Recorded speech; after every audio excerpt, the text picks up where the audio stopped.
जल जीवन के अस्तित्व के लिए सबसे महत्वपूर्ण प्राकृतिक संसाधन। पृथ्वी का लगभग 70% हिस्सा पानी से ढका हुआ है, लेकिन इसमें ताजा यानी पीने लायक पानी सिर्फ 2.5% है।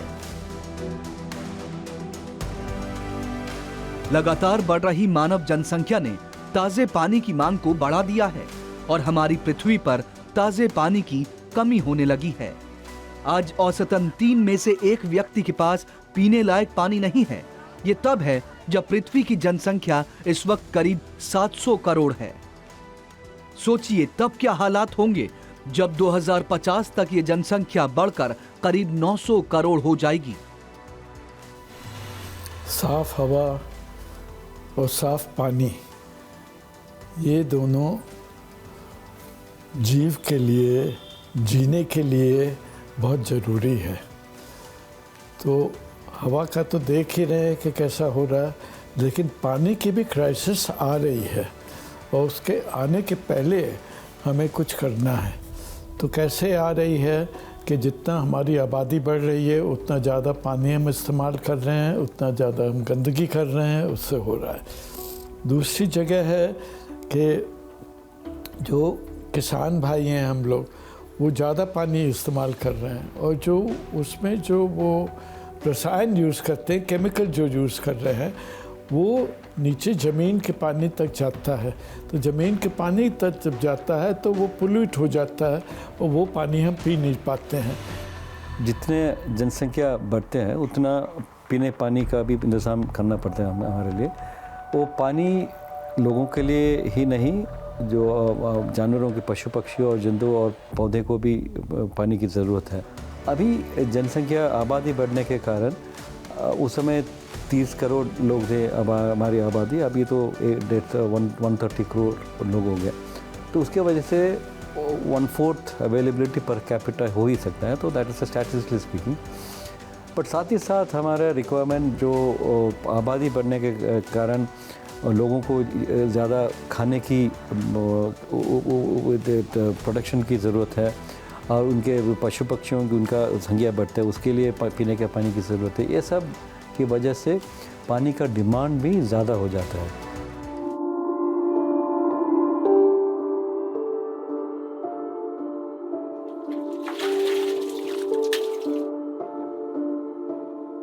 जैसे जैसे हमारा समाज बढ़ रहा है, ताजे पानी की मांग में तेजी से वृद्धि होनी तय है। इसलिए अगर आज पानी को संरक्षित करने के लिए कड़े कदम नहीं उठाए गए तो भविष्य में पानी की कमी हमारे सामने बहुत बड़ा खतरा बनकर खड़ी हो सकती है।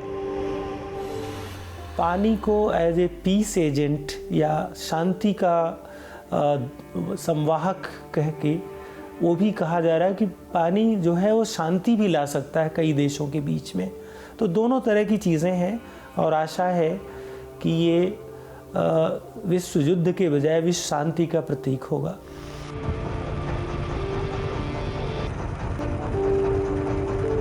मानव जनसंख्या की जल आवश्यकताओं की पूर्ति मौजूदा जल संसाधनों को तेजी से खत्म कर रही है।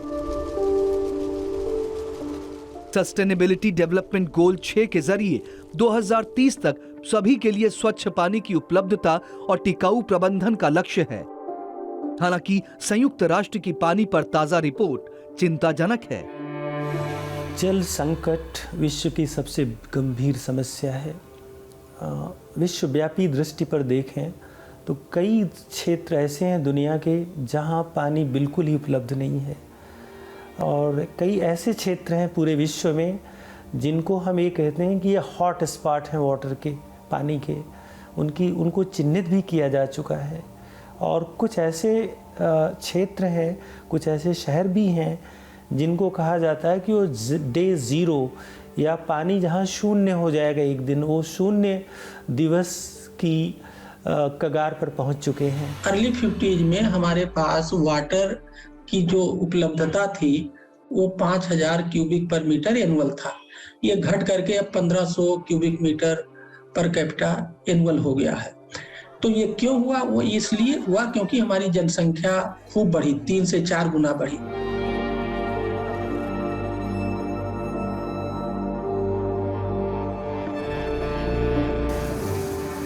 अब देखते हैं उन मानवीय गतिविधियों को जो जल संसाधनों को प्रभावित कर रही है। वर्तमान में दुनिया भर में ताजे पानी की निकासी में कृषि का हिस्सा करीब 70% है। ये जल प्रदूषण के मुख्य कारणों में से एक भी है, क्योंकि बड़ी मात्रा में कृषि रसायन खेतों से जल निकायों में बहा दिए जाते हैं। ये जो 89% पानी जो हम एग्रीकल्चर में यूज़ करते हैं वो एक्चुअली इसमें वाटर यूज़ एफिशिएंसी बहुत कम है हमारा। जहाँ यूएसए या चाइना के किसान लोग 3700 लीटर यूज़ करके 1 किलो अनाज उगाता है, हमारे यहाँ पे ये फिगर 3000 से ज़्यादा लीटर पे आता है।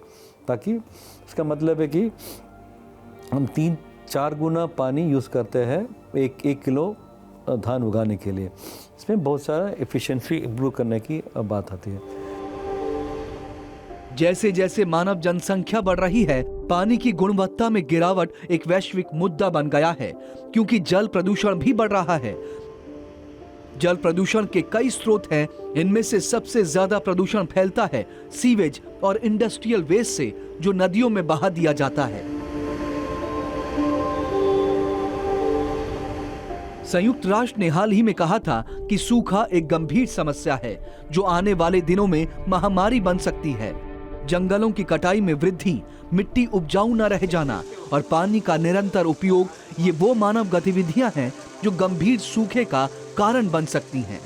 दुनिया के 20% भूजल कुएं सूख सकते हैं। अरबों लोग ताजे पानी से वंचित हो सकते हैं। इससे लड़ने के लिए दुनिया के देश क्या कर सकते हैं? एक हाथ से वाटर कंजर्वेशन करना और दूसरे हाथ से डिसिप्लिन यूज ऑफ वाटर। इस कंट्री को एक वाटर लिटरेसी मूवमेंट चाहिए जिसमें skill development of efficient use of water पूरी कंट्री को चाहिए। दुनिया भर में जितना ताजा जल है उसका सिर्फ 4% भारत के पास है। दुनिया की 50% से भी कम आबादी के पास साफ पानी उपलब्ध है। अभी भी आप देखिए तो जितने गांव हैं उसमें 60% से ऊपर को साफ पानी नहीं मिलता है, पाइप पानी नहीं मिलता है। तो ये सब सरकार कर रही है, लेकिन बहुत आस्ते आस्ते हो रहा है। और पानी के लिए और जीने के लिए पानी बहुत ज़रूरी है, साफ पानी बहुत ज़रूरी है। पानी तो प्रोड्यूस नहीं कर सकते, पानी जितना अवेलेबल है उसी को हम संग्रह के हमको यूज़ करना पड़ता है। तो इसलिए वाटर कंजर्वेशन हमारे देश के लिए, हर देश के लिए बहुत ज़रूरी है, क्योंकि जितना पानी अवेलेबल है उसी को हम उसी का सदुपयोग करें, उसी को वेस्ट ना करें और उसी को पोल्यूट ना करें। और जितना भी पानी अवेलेबल है उसी को हम संजो करके अच्छी तरह से उसका यूज़ करेंगे तो हमारे बच्चों के लिए, हमारे आने वाले जनरेशन के लिए भी फ़ायदा होगा। विशेषज्ञों का अनुमान है कि देश के लगभग 70% जल संसाधन दूषित हैं और कई नदियां भी गंदगी का ढेर बन चुकी हैं। दूषित नदियों के अलावा ग्राउंड वाटर को निकालने वाला भारत सबसे बड़ा देश है, जिस वजह से जल स्तर लगातार घट रहा है। घटते जल स्तर के कारण 2025 तक कृषि उत्पादन में 20% तक की कमी आ सकती है। ऐसा माना जाता है कि हमारे पास पीने के लायक पानी है, जबकि अब हमारे पास पीने के पानी की भी क्राइसिस है। 72% underground aquifer of India overdraft है। यदि ये क्राइसिस ऐसे ही चली तो हम कितनी जल्दी क्लाइमेटिक रिफ्यूजी बन जाएंगे।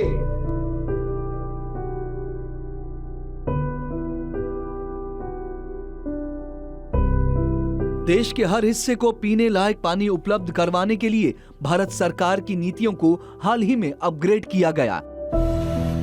2019 में केंद्रीय जल मंत्रालय की ओर से जल जीवन मिशन की शुरुआत हुई, जिसके तहत 2024 तक हर घर नल और हर घर जल का लक्ष्य रखा गया। मिशन को शुरुआती दौर में ही कामयाबी हासिल हुई। पहले यहाँ भी रोड में से हम ट्यूबवेल से लाते थे, हैंडपंप से लाते थे पानी पीने के लिए, नहाने के लिए, सब चीज़ के लिए। और अब ऐसा है, अब सुविधा हो गई है, अब घर में पानी आने लग गया है। और पहले बहुत दूर से लेके आते थे पानी, अब घर में आके बहुत खुश है। हाँ, टाइम बच जाता तो और काम भी हो जाता है। पानी बाहर से लाते हो गए, घर पे आ गया? मौज आ गई? हाँ। जब से नल स्कीम आया तो हमें बहुत आराम मिला, बहुत पानी मिला। अब घर घर में नल हो गया है तो बहुत सुविधा हो गया है। मैं यहाँ की ऑपरेटर हूँ, पानी चालू करती हूँ, बॉल ऑपरेटर हूँ। और मेरे घर के लोग सपोर्ट किए कि मैं पानी चालू करूँ, है ना, और गांव में सप्लाई करूँ पानी। पानी यहाँ से खूब सुविधा है, खूब अच्छा काम किए हैं, खूब सुविधा है बात।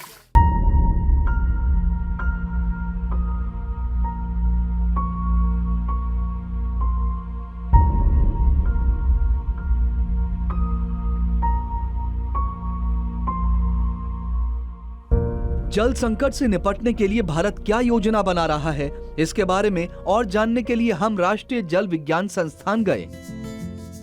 यह संस्थान उत्तराखंड के रुड़की में स्थित है। डॉक्टर वीसी गोयल वैज्ञानिकों की एक टीम का नेतृत्व कर रहे हैं, जो भारत में जल संसाधनों से संबंधित मुद्दों के समाधान खोजने की दिशा में काम कर रहे हैं। We are working on two aspects. One is rain water harvesting. हम दो एस्पेक्ट्स पर काम कर रहे हैं। पहला है रेन वाटर हार्वेस्टिंग और हार्वेस्टेड वाटर का इस्तेमाल करके ग्राउंड वाटर को रिचार्ज करना। 3 टेक्निक्स ऐसी हैं जिन पर हमने यूरोपियन यूनियन फंडेड प्रोजेक्ट साफ पानी के तहत काम किया। पहली टेक्निक है मैनेज एक्वीफायर रिचार्ज, दूसरी एक्वीफायर स्टोरेज एंड रिकवरी और तीसरी रिवर बैंक फिल्ट्रेशन है। पहली 2 टेक्निक्स ग्राउंड वाटर रिचार्ज की टेक्निक से संबंधित हैं।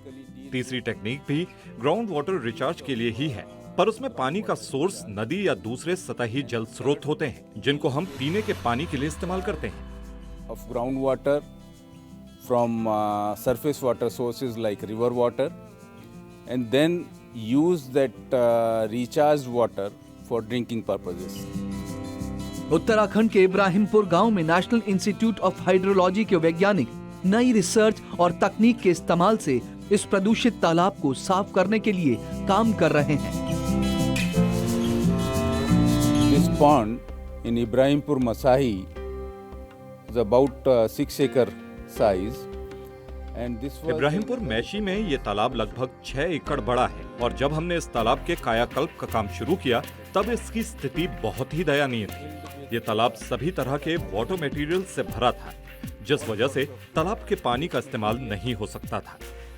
तालाब की स्टोरेज कैपेसिटी में 47% की वृद्धि की गई, जिससे उस तालाब के आसपास ग्राउंड वाटर लेवल भी ठीक हुआ और पानी की गुणवत्ता में भी सुधार आया। Improvement in groundwater levels around that pond and by or also improving the quality of water. हमारे यहाँ इस तालाब पर ज़्यादा ही गंदगी थी। इस तालाब में लोगों के द्वारा अतिक्रमण किया हुआ था, लेकिन यहाँ पर इतना कीचड़ था कि बदबू आती थी। ये गांव से जो पानी आता है उसमें बदबू थी, लोग बाग इधर से निकलते थे तो निकला नहीं जाता था, कीचड़ होता था, इस सड़क पे भी कीचड़ था। मैं NIH के अपने वैज्ञानिकों अधिकारियों का आभारी हूँ, जिन्होंने हमारी ग्राम पंचायत का सहयोग कर इस तालाब को साफ सफाई करने के साथ साथ इसका सौंदर्यीकरण किया गया। पानी की समस्या तो खैर दिल्ली में हो ही रही है। जमुना में अमोनिया आ जाता है, फैक्ट्रियाँ ज़्यादा हो रही हैं, अमोनिया आ जाता है, उसकी भी सफाई के लिए इतना प्रॉपर प्रबंध नहीं है। जब बारिश वगैरह होती है तो उसमें वाटर लॉगिंग काफ़ी ज़्यादा हो जाती है। तो जैसे अर्बनाइजेशन हो चुकी है अब काफ़ी ज़्यादा, और काफ़ी ज़्यादा घर बन चुके हैं जो कि मतलब अनसेपरेटेड, मतलब कोई सीक्वेंस से नहीं बने हुए हैं, उस वजह से वाटर लॉगिंग बहुत ज़्यादा हो चुकी है। पानी को लेकर तो सर मेरी यही एक रिक्वेस्ट है सरकार से भी और पूरे देशवासियों से कि जितनी जल्दी हो सके इस पानी की समस्या को दूर करने की कोशिश करे और जितनी जल्दी हो सके सरकार इस पे काम करने की कोशिश करे। भारत में जल संकट से निपटने के लिए पानी की रिसाइकलिंग और रीयूज को सबसे प्रैक्टिकल तरीका माना गया है। साथ ही जल संरक्षण एक ऐसा तरीका है जो पानी की कमी को दूर करने के लिए बेहद कारगर है। पानी बचाने की सही तकनीक का उपयोग कर देश में जल आपूर्ति को सुनिश्चित किया जा सकता है। हमें तो ये देखना चाहिए कि जो हमारे वाटर रिसोर्सेज थे उनका क्या हुआ। अगर वो निगलेक्ट है, वो बर्बाद हो गए हैं, तो उनको हमें जिंदा करना चाहिए और उनको ठीक करना चाहिए। एक बात जैसे पहले जमाने में कुआं तालाब नदी से हम पानी पीते थे, अब वो हमारे मतलब उनको हमने नजरअंदाज किया और वो बर्बाद हो गए हैं। तो हमें उनको जिंदा करना चाहिए और ठीक करके उसमें बरसाती पानी को इकट्ठा करके, जिससे ग्राउंड वाटर की रिचार्जिंग होगी और हमें वाटर की उपलब्धता बढ़ेगी। ऐसे और भी कई तरीके हैं जिनके जरिए वैश्विक जल संकट से निपटा जा सकता है, जैसे कॉर्पोरेट वाटर फुटप्रिंट पर काम करना, पानी में बढ़ते प्रदूषण पर नियंत्रण करना, जलवायु परिवर्तन से निपटना, जल संसाधनों को साफ करने के लिए नई तकनीकों का आविष्कार करना और सबसे जरूरी जनसंख्या नियंत्रण करना। संयुक्त राष्ट्र संघ ने 2015 में सस्टेनेबल डेवलपमेंट गोल की स्थापना की और उसका 6वां गोल SDG 6 जिसको हम कहते हैं, वो वाटर और सैनिटेशन के ऊपर है कि सभी को स्वच्छ वाटर और सैनिटेशन की सुविधा 2030 तक उपलब्ध होगी। जुलाई 2021 में उनकी एक रिपोर्ट आई है जिसके अनुसार 2 बिलियन लोग दुनिया भर में उन्हें स्वच्छ जल उपलब्ध नहीं है पीने का, और ये करीब करीब चौथाई विश्व की पॉपुलेशन है, 26%। इसी तरह से जो सैनिटेशन की सुविधा है लगभग 3.5 बिलियन लोगों को नहीं उपलब्ध है, और ये करीब करीब 44% विश्व की जनसंख्या है। बहुत ही अलार्मिंग फिगर है, बहुत ही चेतावनी भरी, एक चुनौती भरी समस्या है। अगर हमें अपने जल संसाधनों का संरक्षण करना है और आने वाले दशकों तक ताजे पानी की आपूर्ति सुनिश्चित करनी है, तो वैश्विक स्तर पर हमें जल संरक्षण और जनसंख्या नियंत्रण के लिए ठोस कदम उठाने पड़ेंगे, इससे पहले कि बहुत देर हो जाए।